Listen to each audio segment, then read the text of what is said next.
السلام علیکم ورحمۃ اللہ وبرکاتہ نحمده ونصلی علی رسولہ الکریم اما بعد فاعوذ باللہ من الشیطان الرجیم بسم اللہ الرحمن الرحیم۔ حضرت ابو ہریرہ رضی اللہ تعالی عنہ سے روایت ہے کہ نبی کریم صلی اللہ علیہ وسلم نے فرمایا، مومن سراپا الفت ہے اور اس شخص میں کوئی خیر نہیں جو نہ محبت کرتا ہے اور نہ محبت کیا جاتا ہے۔ حدیث کے الفاظ ہمیں انسانی زندگی میں محبت کی اہمیت اور قدر و قیمت کے بارے میں بتا رہے ہیں، اور خاص طور پر اس کا تعلق ایمان کے ساتھ جوڑا جا رہا ہے۔ مومن سراپا الفت ہوتا ہے، گویا ایمان کا تقاضا یہ ہے کہ انسان محبت کرنے والا بھی ہو اور اس سے محبت کی بھی جاتی ہو۔ ایک اور روایت میں آتا ہے، مومن محبت کرتا بھی ہے اور اس سے محبت کی بھی جاتی ہے۔ وَلَا خَيْرَ فِي مَن لَا يَأْلَفُ وَلَا يُؤْلَفُ، اور اس شخص میں تو کوئی بھلائی ہے ہی نہیں جو نہ تو کسی سے خود محبت کرتا ہے اور نہ لوگ اس سے محبت کرتے ہیں۔ مومن کا دل خوبصورت ہوتا ہے، ایمان سے سجا ہوا ہوتا ہے، مومن دکھاوے کے کام نہیں کرتا، شہرت کا طالب نہیں ہوتا، اس کی نیت بھی اچھی ہوتی ہے اور اس کے ظاہری اعمال بھی اچھے ہوتے ہیں، وہ دین کی سمجھ رکھنے والا ہوتا ہے، وہ دوسروں کے پیچھے چلنے والا نہیں ہوتا بلکہ اصولوں کا پابند ہوتا ہے، اس میں کردار کی پختگی ہوتی ہے، پھر اسی طرح وہ سادگی پسند ہوتا ہے، وہ مایوس نہیں ہوتا۔ اور یہاں اس حدیث سے پتہ چلتا ہے کہ وہ محبت کا پتلا ہوتا ہے، مرکز محبت ہوتا ہے، لوگ اس کی طرف کھینچے چلے آتے ہیں، وہ خود دوسروں کے ساتھ اچھے اخلاق سے پیش آتا ہے، محبت سے پیش آتا ہے، وہ آگے بڑھ کر خود دوسروں کا خیر خواہ ہوتے ہوئے ان کے ساتھ اچھا سلوک کرتا ہے۔ تو یہ ہو نہیں سکتا کہ جو شخص محبت دینا جانتا ہو اس کو محبت نہ ملے۔ بہت سے لوگوں سے شکوہ کرتے رہتے ہیں کہ ہم محبت سے محروم رہے، لوگ ہماری طرف توجہ نہیں کرتے، بعض اوقات رشتہ داروں کے بارے میں، دوستوں کے بارے میں، خواتین بعض اوقات اپنے شوہروں کے بارے میں، اور اسی طرح باہم مل جل کر رہنے والے لوگ ایک دوسرے کے بارے میں یہ شکوہ کرتے سنائی دیتے ہیں کہ لوگ ان سے محبت نہیں کرتے۔ لیکن اس سلسلے میں جب وہ دوسروں کو بلیم کرتے ہیں، دوسروں کو قصوروار ٹھہراتے ہیں، تو انہیں یہ بھی یاد رکھنا چاہیے کہ وہ خود دوسروں کے لیے کیسا دل رکھتے ہیں، کیونکہ جو چیز دل سے نکلتی ہے وہ دوسرے کے دل پر اثر انداز ہوتی ہے۔ اگر آپ کے دل میں کسی کے لیے اچھائی ہے، خیر ہے، بھلائی ہے، نیکی ہے، تو پھر ہو نہیں سکتا کہ دوسرے کے دل میں آپ کے لیے اچھے جذبات نہ ہوں۔ تو جس دل کے اندر محبت ہوتی ہے دوسروں کے لیے، اس کے ہر انداز سے دوسروں کے لیے خیر خواہی ٹپکتی ہے، اور جب ایک انسان دوسروں کے لیے مہربان ہوتا ہے، شفیق ہوتا ہے، تو پھر ہو نہیں سکتا کہ اس شخص کو کوئی مشکل پیش آئے اور دوسروں کے دل میں اس کی بھلائی اور محبت نہ ہو۔ لہٰذا یہاں پر بتایا یہ گیا کہ یہ دو طرفہ عمل ہے، اور جیسا کہ ہم جانتے ہیں کہ اللہ تعالیٰ انسانوں کے دل دیکھتا ہے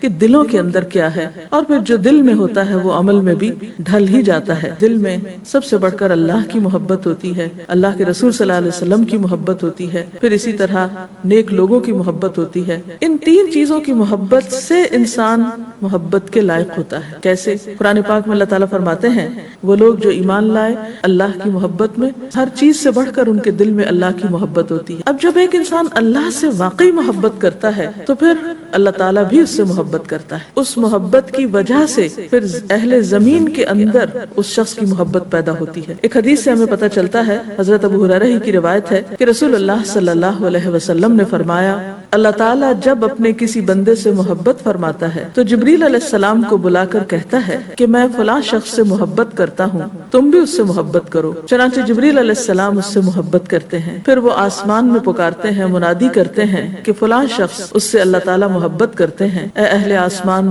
تم بھی اس سے محبت کرو، اور پھر وہ زمین میں انسانوں کے درمیان بھی مقبول ہو جاتا ہے۔ اور اسی طرح جب اللہ تعالیٰ کسی بندے کو ناپسند کرتے ہیں تو جبریل علیہ السلام کو بلا کر فرماتے ہیں کہ میں فلاں شخص کو ناپسند کرتا ہوں، تم بھی اسے ناپسند کرو۔ تو جبریل علیہ السلام خود بھی اس شخص کو ناپسند کرتے ہیں، پھر آسمان والوں میں پکارتے ہیں اور آسمان والے بھی اس شخص کو ناپسند کرتے ہیں، وہ نفرت زمین میں بھی اتار دی جاتی ہے اور زمین والوں میں بھی وہ شخص قابل نفرت ہو جاتا ہے۔ یہاں محبت سے مراد وہ محبت نہیں جو کسی مفاد پر مبنی ہے یا کسی خواہش نفس پر مبنی ہے، اس سے مراد وہ سچی محبت ہے جو ہر طرح کے مفادات سے بالا ہوتی ہے، جس میں انسان نہ اپنی ذات کا فائدہ سوچتا ہے اور نہ ہی کسی اپنی ذاتی تسکین کے لیے کسی سے محبت کرتا ہے۔ سچا مومن رسول اللہ صلی اللہ علیہ وسلم سے محبت کرتا ہے۔ آپ صلی اللہ علیہ وسلم نے خود فرمایا کہ خدا کی قسم وہ شخص مومن نہیں ہو سکتا کہ جو مجھے اپنے والدین، اولاد اور تمام انسانوں سے بڑھ کر نہ چاہے۔ تو گویا آپ صلی اللہ علیہ وسلم کی محبت ہمارے ایمان کا حصہ ہے۔ جو شخص جس سے محبت کرتا ہے قیامت کے دن اس کے ساتھ ہوگا۔ آپ صلی اللہ علیہ وسلم نے فرمایا انسان اسی کے ساتھ ہوگا جس سے وہ محبت کرتا ہوگا۔ سچی محبت انسان کو اپنے محبوب کا پیروکار بناتی ہے۔ جب ہم اللہ کے رسول صلی اللہ علیہ وسلم سے محبت کرتے ہیں تو پھر آپ کی سنت سے بھی محبت کرتے ہیں، کیونکہ آپ صلی اللہ علیہ وسلم نے فرمایا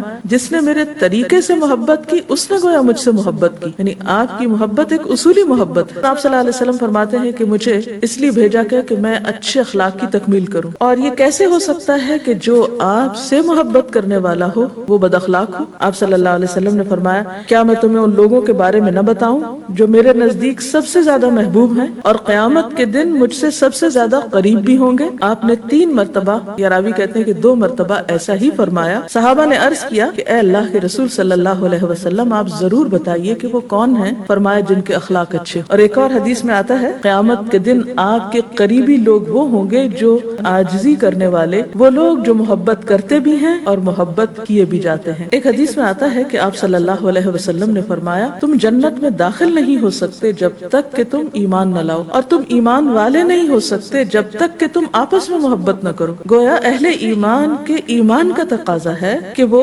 باہم ایک دوسرے سے محبت کرنے والے ہوں اور کوشش کرے، ایسے اعمال کرے کہ جس سے انسان کے دل میں دوسرے انسانوں کی محبت پیدا ہو۔ آپ نے فرمایا کیا میں تمہیں نہ بتاؤں وہ طریقہ کہ جس کے اختیار کرنے پر تم ایک دوسرے سے محبت کرنے لگو گے؟ باہم سلام کو رواج دو۔ گویا سلام کی کثرت دلوں میں محبت پیدا کرنے کا ذریعہ ہے۔ پھر اسی طرح ہم دیکھتے ہیں کہ آپ صلی اللہ علیہ وسلم نے باہمی محبت اور رحمت و شفقت کو اہل ایمان کی امتیازی خصوصیات میں شمار کیا۔ گویا یہ وہ صفات ہیں جو اہل ایمان کے اندر ہونی ہی چاہیے۔ نبی صلی اللہ علیہ وسلم نے انصار کی محبت کو خاص طور پر ایمان کا حصہ قرار دیا ہے۔ آپ نے فرمایا، حضرت انس رضی اللہ تعالی عنہ سے روایت ہے کہ رسول اللہ صلی اللہ علیہ وسلم نے فرمایا انصار سے محبت رکھنا ایمان کی نشانی ہے اور انصار سے بغض رکھنا نفاق کی نشانی ہے۔ تو گویا ایک طرف تو ہمیں سارے اہل ایمان سے محبت کرنے کا سبق دیا جا رہا ہے، اور دوسری طرف خاص طور پر ان اہل ایمان سے جنہوں نے اسلام کے راستے میں بڑی بڑی قربانیاں کی، جیسا کہ ہم انصار کو دیکھتے ہیں۔ آپ سب جانتے ہیں کہ انصار وہ لوگ ہیں جنہوں نے رسول اللہ صلی اللہ علیہ وسلم کو مدینہ آنے کی دعوت دی جبکہ مکہ میں آپ کے لیے حالات بہت تنگ ہو گئے تھے، جنہوں نے آپ پر اپنا مال خرچ کیا، آپ کی حفاظت کا ذمہ لیا، آپ کی طرف سے اپنی جانیں پیش کی، مال پیش کیے، اور